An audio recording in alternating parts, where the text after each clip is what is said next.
साथियों, मैं सत्यनारायण शुक्ल आपकी यूट्यूब चैनल पे तमाम झारखंड वासियों को एक बार तहे दिल से प्रणाम करता हूं, स्वागत करता हूं। देखिए, यार झारखंड में एक जो मुद्दा चल रही है, मेरी बहन अंकिता को जो शाहरुख नाम के लड़का ने जो उसे जिंदे जलाने का प्रयास किया वह सोते हुए समय, वो कैसा मर्द था जिसको डर था कि हम किसी सोते हुए व्यक्ति को ही मार सकते हैं, जिंदा व्यक्ति को मारने में शाहरुख की औकात नहीं थी। लेकिन मैं शाहरुख की बात करने से पहले मैं आपको बता दूं उनके परिवार की क्या घटना घटी थी। जब अंकिता को रात 8:30 बजे फ़ोन आया और उसने मारने की धमकी दी तो उसने पिताजी को बोला, तो पिताजी बोले कि बेटी मैं सुबह बात करूंगा। और उसने कई बार प्रशासन से मिलने का भी प्रयास किए थे, लेकिन वहाँ के जो वर्तमान डीएसपी हैं नूर मुस्तफ़ा, उन्होंने शाहरुख को बचाने का बहुत प्रयास भी किया है। उसका मेन कारण क्या है?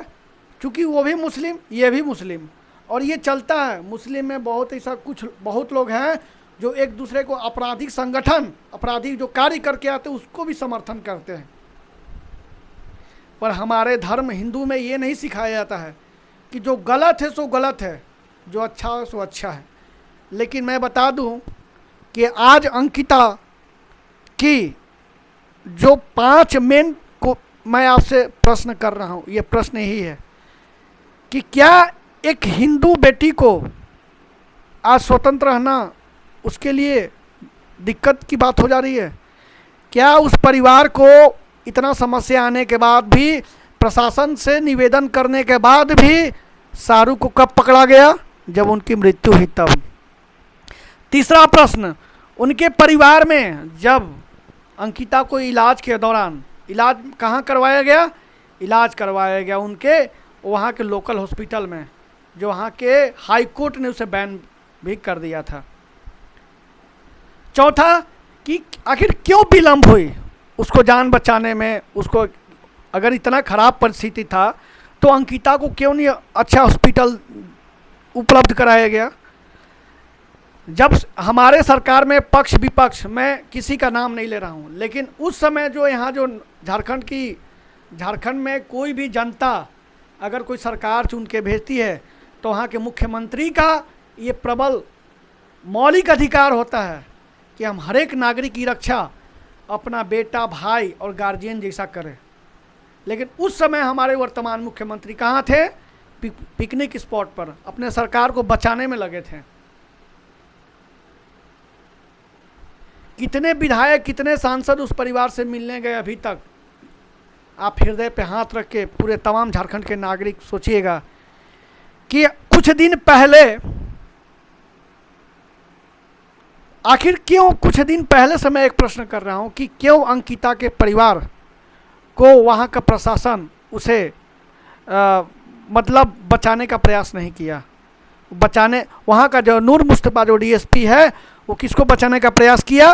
वहाँ के शाहरुख नाम के लड़का। क्यों? कि वो भी मुस्लिम समुदाय, ये भी मुस्लिम समुदाय। कानून के रक्षक थे या भक्षक? ये न्यूज़ चैनल में, हर न्यूज़ चैनल में ये ट्रेंड हो रहा है। अच्छा, मैं बताना चाहता हूँ, मैं इलाज की बात कर रहा हूँ। जब उस लड़की की इतनी गंभीर समस्या थी तो उसे क्यों नहीं अच्छा हॉस्पिटल उपलब्ध कराया गया? उसको सरकार क्यों नहीं त्वरित एक्शन लेके अच्छा हॉस्पिटल भर्ती उपलब्ध कराया गया? कुछ दिन पहले हमारे राज्य में किसी कारणवश दंगा मतलब मुस्लिम समुदाय के कारण, एक विशेष समुदाय के कारण एक दंगा हुआ था मेन रोड में। उसमें एक मुस्लिम समुदाय के लड़का, विशेष समुदाय के लड़का की हालत इतनी गंभीर हो गई कि उनकी अब बचने की संभावना नहीं थी।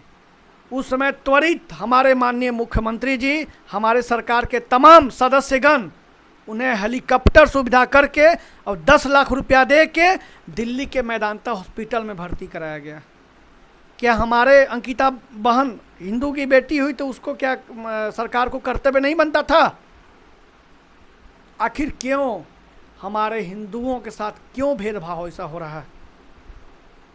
आप तमाम झारखंड वासियों एक बार हृदय पे हाथ रख के दिल से पूछिएगा कि किसी एक विशेष समुदाय को हेलीकॉप्टर से मेदांता दिल्ली शिफ्ट कराया गया हमारे वर्तमान सरकार के द्वारा, तो क्या हमारी बहन अंकिता के लिए हेलीकॉप्टर सुविधा नहीं करवाई गई? उसे अच्छा सुविधा नहीं दिया गया, चिकित्सा का उपलब्ध नहीं कराया गया? क्यों? क्योंकि हमारे जितने भी देश में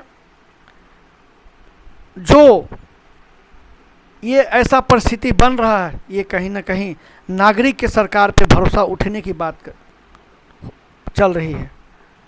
आप हृदय से अपने दिल पे हाथ रख के इस बात को प्रश्न करिएगा कि उसे इलाज क्यों 23 तारीख को हुआ, 5 दिन के बीच उसे क्यों नहीं चिकित्सा का उपलब्ध कराया गया? मैं आज मीडिया कर्मी से भी प्रश्न कर रहा हूँ। अगर मीडिया कर्मी हमारे जो वीडियो को सुनते होंगे, आप अगर लोकसभा, राज्यसभा, चाहे कहीं भी सरकार के यहाँ कुछ होता है तो आप तुरंत वहाँ पहुँच जाते हैं, लेकिन इतनी बड़ी गंभीर समस्या होती है तो क्यों उसके मरने के बाद ऐसा प्रश्न करते हैं? क्यों उसे मरने के बाद सवाल उठाते हैं? आप लोकतंत्र के चौथे स्तंभ हैं। मैं आपसे प्रार्थना कर रहा हूँ कि जो इस टाइप का जो लव जिहाद का जो मामला आता है उसे आप गंभीर समस्या मान के तुरंत उपलब्ध कराएगा। अगर वो बच्ची का जान बच जाता तो हमारे अंकिता बहन से कितनी खुशी की बात होती, हमारे सनातन संस्कृति, हमारे राज्य के लिए। लेकिन हमारे राज्य के मुख्यमंत्री इस पर संज्ञान नहीं लिए।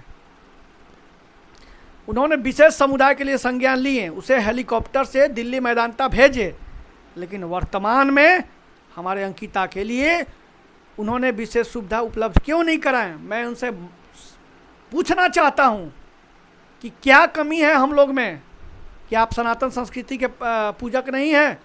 आप सनातन संस्कृति के सेवक नहीं हैं? आप सबका सेवक हैं। और अगर आप किसी विशेष समुदाय को हेलीकॉप्टर से सुविधा उपलब्ध कराते तो आज हमारी भी समुदाय के लिए, चाहे झारखंड में कोई ऐसा, अगर झारखंड में कोई ऐसा मामला आता है तो आप उसे त्वरित संज्ञान लेकर उसको सुविधा उपलब्ध कराकर उसके जान बचाने का प्रथम प्राथमिकता आपकी बनती थी।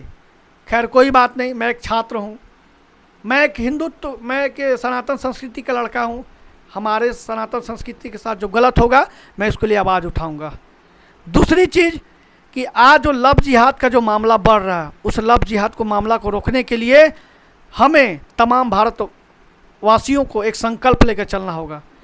पृथ्वीराज चौहान अपने पुत्रों को बनाना होगा, महाराणा प्रताप जैसा शेर बनाना होगा, लक्ष्मीबाई जैसी बेटी को पैदा करना होगा, उसे ट्रेंड करना होगा कि अगर इस तरीक़ा से अगर एक घटना घटी तो इस घटना को रोकने के लिए अब हम कानून से नहीं, खुद से मदद लेंगे, खुद एक दूसरा को कोऑपरेट करेंगे, खुद एक दूसरा को सपोर्ट करेंगे। तभी हमारा सनातन संस्कृति हमारे विश्व में एक अच्छा पहचान बनाकर एक अमन, शांति, चैन का प्रतीक ला सकता है। मैं तमाम भारतवासियों को एक बार फिर से हाथ जोड़ के विनती कर रहा हूँ कि लव जिहाद का जो मामला है उस पर संवाद करिए, उस पर चिंतन करिए और इसको रोकने के लिए अपने घर परिवार, अपने समाज को मजबूत करिए। और लव जिहाद के मामले में एक ऐसा कानून लाया जाए कि हमें फांसी की सज़ा नहीं चाहिए। जो जैसा करता है उसको उसी तरीक़ा से प्रताड़ित करके उसे मारा जाए, तभी दुनिया देखेगा, तभी समाज समझेगा। जो कट्टरपंथी आज लव जिहाद के कारण हमारे सनातन संस्कृति के बेटियों बहनों को टारगेट किया जाता है, उसको रोकने के लिए।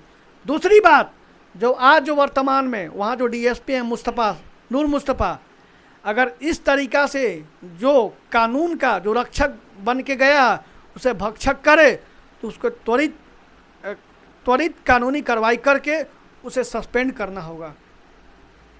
मैं सत्यनारायण शुक्ल आपसे एक बार फिर से विनती कर रहा हूँ कि मेरे वीडियो को एक बार दिल से सुनिए और इसको जो हम मूल्य बिंदु पर बात किए हैं उस पर आप मजबूती से आगे बढ़िए और भारत देश के, अखंड भारत का निर्माण करने के लिए आप लोग हमें और अपने से एक योगदान दीजिए।